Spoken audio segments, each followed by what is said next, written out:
আসসালামু আলাইকুম ওয়া রাহমাতুল্লাহি ওয়া বারাকাতুহু। মুসলিম জীবন টিভিতে আপনাকে স্বাগতম। আমি একটা প্রশ্ন দিয়ে আলোচনা শুরু করব। আলোচনা প্রবেশ করতেছি আমি প্রশ্ন দিয়ে। যে মাসটিতে আমরা আছি এটা হলো রজব মাস, এবং রজব মাসের প্রায় অর্ধেক অতিবাহিত হতে চলেছে। রজব মাসের আর বাকি অর্ধেক বাকি আছে। রজব মাসের পরে আর একটা মাস শ্রাবণ, তারপরেই হলো রমজান। আমার জানতে চাওয়া হলো রজব মাস কেন বেশি গুরুত্বপূর্ণ। এটা একটা গুরুত্বপূর্ণ মাস। এই রজব মাসটা কেন গুরুত্বপূর্ণ, তার গুরুত্বের কারণ কি? কারা কারা বলতে পারবে একটু হাত তোলে। 2 3 4 5, অল্প 5-6টা হাত মাত্র উঠলো। মাশাআল্লাহ। হ্যাঁ, আপনি একটু দাঁড়ান ভাই। রজব মাস কেন গুরুত্বপূর্ণ বলেন? শবে মেরাজের জন্য গুরুত্বপূর্ণ। আপনি একই প্রশ্ন, একই মত। এটা শবে মেরাজের মাস, সেজন্য গুরুত্বপূর্ণ। আচ্ছা বসেন। আর শবে মেরাজের জন্য রজব মাস গুরুত্বপূর্ণ, মেরাজের মাস, সেজন্য 27 তারিখ 27 রজব মেরাজ এর রাত বলা হয়, সে কারণে এই মাসটা গুরুত্বপূর্ণ। এই মতের পক্ষে যারা আছেন তারা একটু হাত তোলেন। মানে রজব মাস মেরাজের মাস, শবে মেরাজের মাস, এই জন্য এটা গুরুত্বপূর্ণ, এই মতের পক্ষে যারা তারা হাত তোলেন। ব্যাপার কি? আর বাকিদের মতে কি এটার কোনো গুরুত্ব নাই? হ্যাঁ, রমজান মাসেরও প্রস্তুতি, রমজান মাসের প্রস্তুতি, রজব মাস, এই মেরাজের মাস, মেরাজের মাসের কারণে এই মাস গুরুত্বপূর্ণ, এই মতের পক্ষে যারা তারা হাত তোলেন। চিন্তা করছে কোথায় হাত তুলে আবার কোন বিপদে পড়ে। না, কোনো বিপদ আপদ না, আমি একটা জিনিস জানার চেষ্টা করছি, বোঝার চেষ্টা করছি। রজব মাসটা যে হিজরি বর্ষের 12 মাসের মধ্যে বিশেষ গুরুত্বপূর্ণ, কোরআন হাদিসের আলোকে তাৎপর্যপূর্ণ, এই কথা যারা জানেন তারা হাত তোলেন। তার মানে আসলে আমাদের জানাশোনাই নেই। বাস আলহামদুলিল্লাহ, আমি যে উদ্দেশ্যে এই প্রশ্নটা পেয়েছিলাম সেই উদ্দেশ্য হাসিল হয়ে গেছে, আমার বোঝা হয়ে গেছে। তাহলে বোঝা গেল এই বিশাল মাহফিলের এতগুলো মানুষের প্রায় বেশিরভাগ মানুষ, বলতে গেলে প্রায় সকলে, হাতে গোনা কয়েকজন বাদে, আমরা জানি না এই মাসটা কেন গুরুত্বপূর্ণ। অথচ এটা ইসলামের এমন একটা বিষয় যে বিষয়টি জানা আমাদের সবার উচিত ছিল। আমি কি সে তাৎপর্য নিয়ে কথা বলবো একটু? ভাইরা আমার, আমি আমার আলোচনার শুরুতে যে আয়াতে কারিমা তেলাওয়াত করেছি, এই আয়াতটা সূরা তওবার আয়াত। আল্লাহ রাব্বুল আলামিন এই আয়াতে ইঙ্গিত করেছেন এই মাসের তাৎপর্য বিষয়। আল্লাহ সুবহানাহু ওয়া তাআলা বলেছেন, ইন্না ইদ্দাতাশ শুহুরি ইনদাল্লাহি 12 শাহরান ফি কিতাবিল্লাহি ইয়াওমা খালাকাস সামাওয়াতি ওয়াল আরদ মিনহা আরবাআতুন হুরুম। নবমণ্ডল এবং ভূমণ্ডল সৃষ্টি থেকেই বছরকে আল্লাহ তাআলা 12 মাসে বিভক্ত করেছেন। 12 মাসে বছর বিভক্ত হওয়ার এই ইতিহাস নবমণ্ডল এবং ভূমণ্ডল সৃষ্টির দিন থেকেই, এটা স্বয়ং আল্লাহ শুরু করেছেন। এটা কারোর সৃষ্টি, কারোর আবিষ্কার নয়। মিনহা আরবাআতুন হুরুম, আল্লাহর দেওয়া সেই 12 মাসের যে সংস্কৃতি বা ধারণা, গোটা পৃথিবীতে নানাভাবে সেটা মানুষ পালন করে। কোথাও ঈসাই বর্ষ পালন হয়, কোথাও বাংলা বর্ষ পালন হয়, কোথাও অন্য কোনো বর্ষ পালন হয়, বহু বর্ষ পৃথিবীতে প্রচলিত আছে। এর মধ্যে হিজরি বর্ষের 12 মাসের মধ্যে আল্লাহ তাআলা বলছেন মিনহা আরবাআতুন হুরুম, 4টি মাস আছে যে মাসগুলো মর্যাদাপূর্ণ মাস, সম্মানিত মাস। আল্লাহ তাআলা এই মাসগুলোকে মর্যাদা দিয়েছেন, সম্মান দিয়েছেন। সেই সম্মানিত যে 4 মাস, এই 4 মাস সম্পর্কে সহিহ বুখারীর হাদিসে নবী করিম সাল্লাল্লাহু আলাইহি ওয়াসাল্লাম বলেছেন, সালাতুন মুতাওয়ালিয়াত, সেই সম্মানিত 4 মাসের 3টা হলো বাই সিরিয়াল, ধারাবাহিক। সে ধারাবাহিক 3 মাস হলো জিলকদ, জিলহজ, মুহররম। বলতে হবে সাথে, জিলকদ, জিলহজ, মুহররম। সিরিয়ালে মাসের কততম মাস?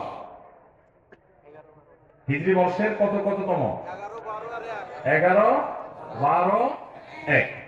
এই তিনটা হলো ধারাবাহিক সম্মানিত 3 মাসের তিনটা। অর্থাৎ আমরা যে রমজানের রোজা পালন করার পরে শাওয়াল আসে, এই শাওয়াল চলে গেলেই টানা ধারাবাহিকভাবে 3 মাস, এগুলো হলো সম্মানিত মাস। ওয়ারাজাব ওয়া মুদর আল্লাযী বাইনা জুমাদা ওয়া শাবান, চতুর্থ মাসটা হলো রজব মাস, যেটা জুমাদা সানি আর রজবের মধ্যবর্তী, শাবানের মধ্যবর্তী, অর্থাৎ এই যে মাসটাতে আমরা আছি এটা। তাহলে এটা হলো সম্মানিত 4 মাসের একটা। ভাইরা মা, এই কথাটা এর আগেও যারা জানতেন, আগে থেকেই জানতেন যে রজব মাসটা সম্মানিত 4 মাসের একটা, এটা যারা আগে থেকে জানতেন তারা একটু হাত তোলেন। খুবই অল্প সংখ্যক মানুষ। তাহলে আজকের মাহফিল থেকে নেওয়ার মতো একটা জিনিস ইতিমধ্যে আমরা পেয়ে গেছি, সেটা হলো সম্মানিত 4 মাস বছরের রমাদানটা সবচেয়ে সেরা, সেটা কোনো আলোচনা নাই, সবকিছুর ঊর্ধ্বে। রমজান মাসের পরে হিজরি বর্ষের 4টি সম্মানিত মাস আছে। এই 4টি সম্মানিত মাসের মধ্যে 3টা ধারাবাহিক, জিলকদ, জিলহজ, মুহররম, আর চতুর্থ মাসটা হলো রমজান মাসের আগের মাস, অর্থাৎ যে মাসটাতে আমরা এখন আছি রজব মাস, এই মাসটা।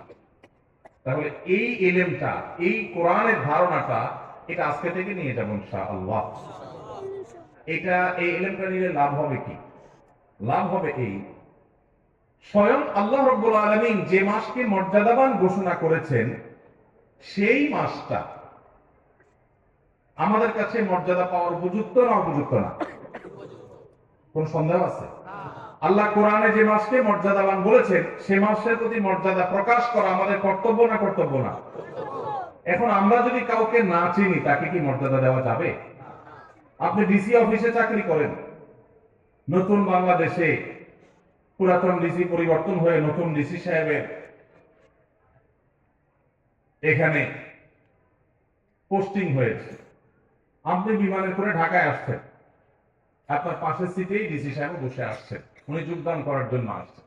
আপনি ডিসি অফিসের একজন সাধারণ কর্মচারী, পাশের সিটে যে বেচারা আসছে, যে লোকটা আসছেন তিনি ডিসি হিসাবে এখানে জয়েন করবেন। আপনি জানেন না যে তার অধীনেই আপনার কাজ করতে হবে সামনে, তাহলে সেক্ষেত্রে আপনি পাশের সিটের লোক হিসেবে তাকে বিশেষ কোনো কেয়ার কি করার কথা? কিন্তু যদি আপনি টের পান, জানতে পারেন যে উনি এখানে জয়েন করবেন এবং তার অধীনে আপনার কাজ করতে হবে, তাহলে আপনার ভিতরে একটু পরিবর্তন হবে নাকি হবে না? কথাটা পরিষ্কার না? পরিবর্তন হবে না? আপনি নড়ে চড়ে বসবেন, স্যার বলতে বলতে মুখে ফেনা তুলে ফেলবেন, ঠিক না ঠিক? পরিচয় না জানলে তো আপনি সম্মানও দিতে পারবেন না, উল্টা পাল্টা আচরণ করে বরং অফিসে আইসা বিপাকেও পড়তে পারে, ঠিক না ঠিক? ভাইরা আমার, ঠিক একই ভাবে এই যে একটা মাস চলে যাচ্ছে, মাসের অর্ধেক প্রায় চলে গেল, এই মাসটা যে সম্মানিত মাস, এই সম্পর্কিত ধারণা এদেশের প্র্যাকটিসিং মুসলমান, নামাজি মুসলমান, মসজিদে আসা মুসল্লি, ওয়াজ মাহফিলে আসা মুসল্লিদের 80 থেকে 90% মানুষ এখনো জানে না। একটা হারিয়ে যাওয়া ধারণা, সাধারণ বিষয় নয়, খুচরা বিষয় নয়, কোরআনের বিষয়। এক নয়, একাধিক আয়াতে যে ইনশাআল্লাহ আলোকপাত করেছেন, এটা কোনো খুচরা বা সাধারণ বিষয় হতে পারে না, এটা অনেক গুরুত্বপূর্ণ বিষয়। কোরআনে আল্লাহ তাআলা এই সম্পর্কে আলোচনা করেছেন যে বছরে 12টি মাসের মধ্যে 4টি মাসকে আল্লাহ মর্যাদা দিয়েছেন। এই মর্যাদার মাসটা অর্ধেক চলে গেছে, একবারের জন্য আপনার এই চিন্তাও মাথায় আসে নাই যে একটি সম্মানিত মাস আমি অতিক্রম করছি, একটি সম্মানিত মাস পার হচ্ছে, আপনি তো নড়ে চড়ে বসেন নাই, তাহলে বোঝা গেল আপনি ওই মাসের সম্মান দেওয়া তো দূরের কথা, সেই সম্মানিত মাসের ধারণাটুকুই আপনার মধ্যে না থাকার কারণে আপনি বরং আল্লাহর দেয়া সম্মানকে অবমাননা করা, অবজ্ঞা করা, অবহেলা করার দায় আপনি দায়ী হওয়ার সম্ভাবনা আছে।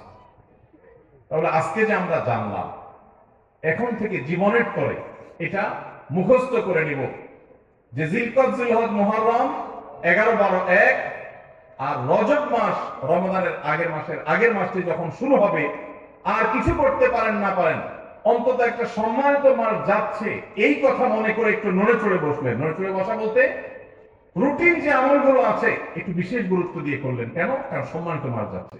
আল্লাহ সম্মান তো এমনি এমনি দেয় নাই, নিশ্চয়ই এই মাসে ইবাদতের আলাদা গুরুত্ব আছে, সেই জায়গা থেকে আপনি সম্মান দিবেন। আরেকটা এক্সাম্পল দিই, ধরেন আপনার শ্বশুর মশাই, হবু শ্বশুর, এখনো বিয়ে হয় নাই, সব কথাবার্তা চূড়ান্ত হয়েছে, আদ্য হবে, বিয়ে শাদী হবে, শ্বশুর মশাই তিনি আসছেন, আপনি বসে আছেন সোফা, সাধারণ মুডে,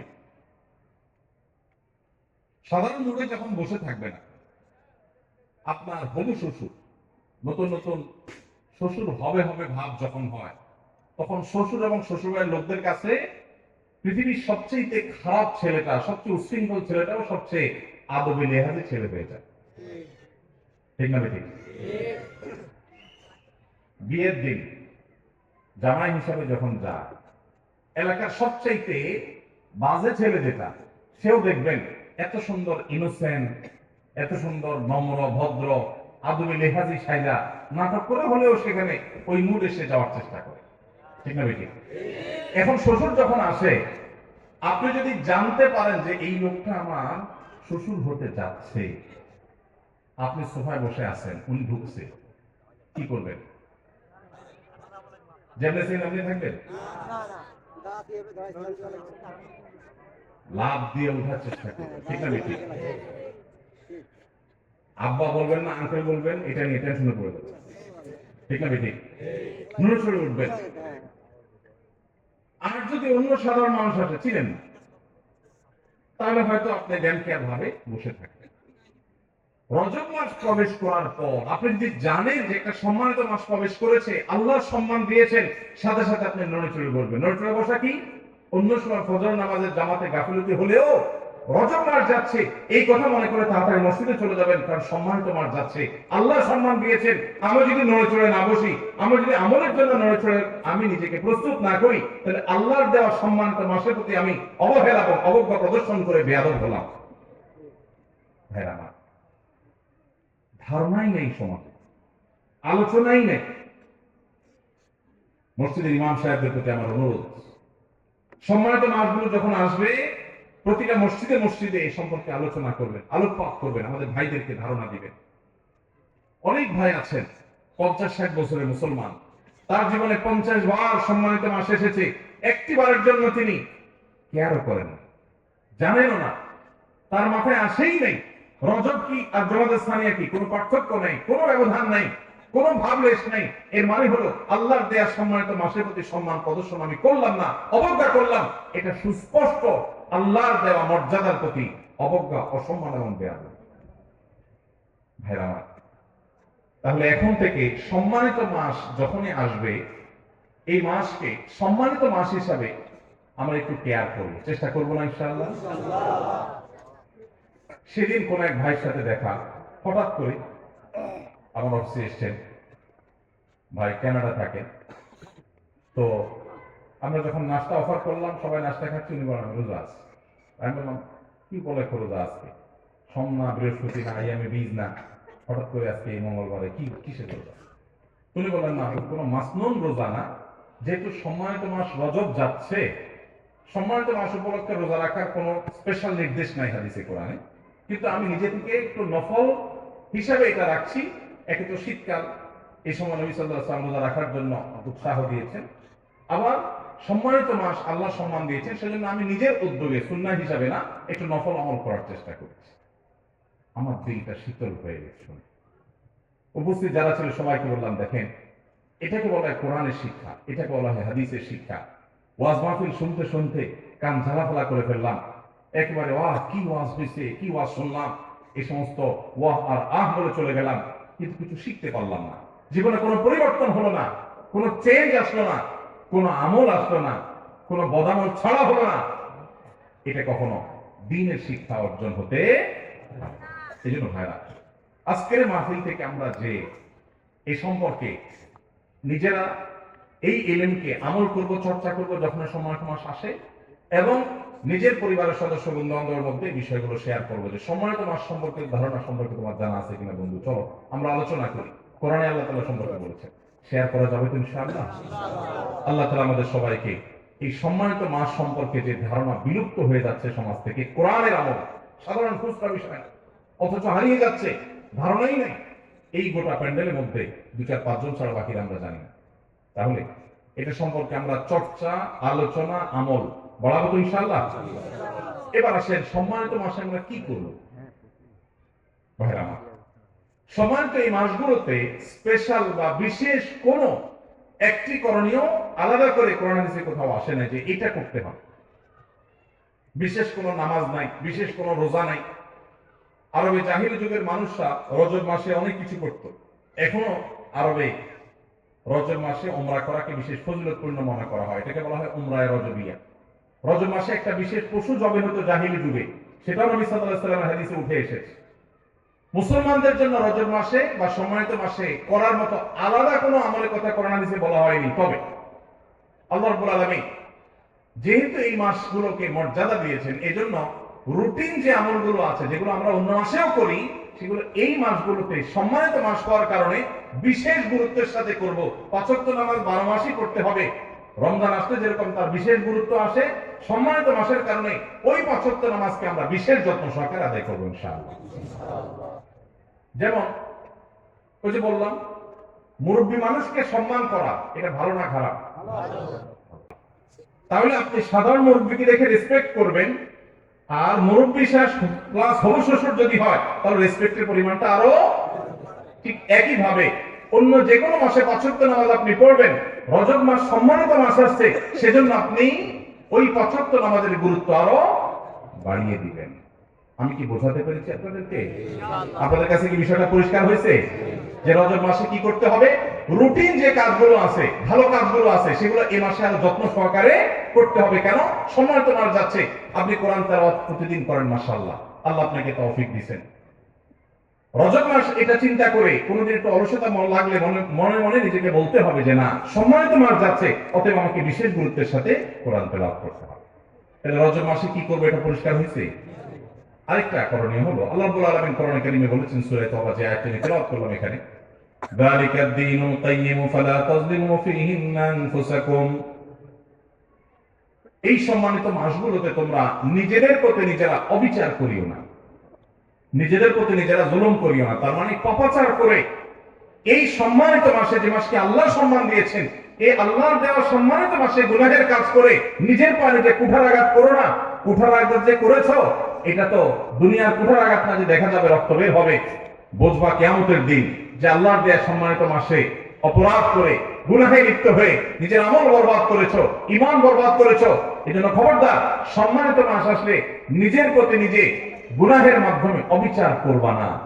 এই আয়াতের আলোকে ইমাম ইবনে কাসীর রাহিমাহুল্লাহ সহ অন্যান্য মুফাসসিরগণ বলেছেন যে মানে হলো সম্মানিত মাসগুলোতে গুনাহ থেকে বাঁচার ব্যাপারে, বিরত থাকার ব্যাপারে বিশেষ যত্ন নিতে হবে। ওই যে একটু আগে যেটা বললাম, সেটাকে আবারও আমরা অন্যভাবে বোঝার চেষ্টা করি। ধূমপান করা ভালো কাজ না খারাপ কাজ? খারাপ কাজ। আপনারা তো কেউ করেন না, খারাপ কাজ যেহেতু কেউ তো করেন না। মাশাআল্লাহ, সব ফেরেশতা, ওয়াজ করা দরকার, এত নেককার মানুষ তারা, মাশাআল্লাহ। ধূমপান করা খারাপ কাজ, শ্বশুরের সামনে করা ডাবল খারাপ। একে তো খারাপ কাজ, আবার শ্বশুরের সামনে বিড়ি খেয়ে সিগারেট খেয়ে ধোঁয়া ছাড়া, এটা হলো একটা আস্ত বেয়াদবি। ঠিক না ঠিক? ঠিক একইভাবে সারা বছর গুনাহের কাজ করা খারাপ কাজ, কিন্তু সম্মানিত মাস আসার পরে যদি কেউ গুনাহের কাজ করে তাহলে সেটা ডাবল খারাপ কাজ। আমি কি বোঝাতে পেরেছি ভাইরা আমার? তাহলে আসেন, রজব মাসের আজকে 14তম তারিখ গেল, আজকে সন্ধ্যা থেকে 15তম তারিখ শুরু হয়ে গেছে। এই মাসের বাকি যে 15 দিন আছে, আমরা যে যে গুনাহে লিপ্ত, কেউ ফেসবুকে হারাম জিনিস দেখি, কেউ বিড়ি সিগারেট খাওয়ার বদভ্যাস আছে, কেউ মুখ দিয়া গীবত শিকায়ত করা, গালিগালাজ করা, খারাপ কথা বলার বদভ্যাস আছে। যে যে গুনাহে লিপ্ত, এই সম্মানিত মাসে যদি সম্মান দেখিয়ে সেই গুনাহগুলো থেকে বেঁচে থাকার জন্য বিশেষ যত্ন নেব, চেষ্টা করা যাবে না ইনশাআল্লাহ? আল্লাহ তাআলা আমাদের সবাইকে আমলের তৌফিক দান করুন। ভাইরা আমার, সাদা মাঠা কথা কিন্তু অত্যন্ত দরকারি। কোরআনের নির্দেশ হারায় গেছে, আলোচনা নাই, পর্যালোচনা নাই, সেটা আবার নতুন করে আমরা স্মরণ করালাম। আল্লাহ তাআলা আমাকে আপনাকে আমাদের সবাইকে আমলের তৌফিক দান করুন। সম্মানিত মাসের করণীয় হলো রুটিন কাজগুলো বিশেষ গুরুত্বের সাথে করা, পাপাচার থেকে বেঁচে থাকার জন্য বিশেষ যত্নশীল হওয়া। আর আল্লাহ রাব্বুল আলামিন এই মাসে যুদ্ধ বিগ্রহ সম্পর্কে বলেছেন, ইয়াসআলুনাকা আনিশ শাহরিল হারামি কিতালিন ফীহ। সম্মানিত মাসগুলোতে যুদ্ধ বিগ্রহ করা যাবে কিনা আপনাকে জিজ্ঞাসা করে হে রাসূল, তারা বলে দিন, কুল, হে রাসূল আপনি তাদেরকে বলে দিন যে এই মাসে যুদ্ধ বিগ্রহ করা কবিরা গুনাহ। এই আয়াত সম্পর্কে অবশ্য মুফাসসির এবং ফুকাহায়ে কেরামের নানান আলোচনা আছে, যেটা রহিত হয়ে গেছে নাকি আছে। তবে আমরা যেহেতু সৈনিক না, যুদ্ধ বিগ্রহ করি না, সম্মানিত মাসের সম্মানে আমরা মিনি যুদ্ধ যেগুলো ঘরে ঘরে, দোকানে দোকানে, রাস্তাঘাটে, অফিস আদালতে করি, অর্থাৎ ঝগড়াঝাটি, সেগুলো সম্মানিত মাসগুলোকে আমরা পরিহার করবো ইনশাআল্লাহ। চেষ্টা করা যাবে তো? আল্লাহ তাআলা আমাদের সবাইকে আমলের তৌফিক দান করুন।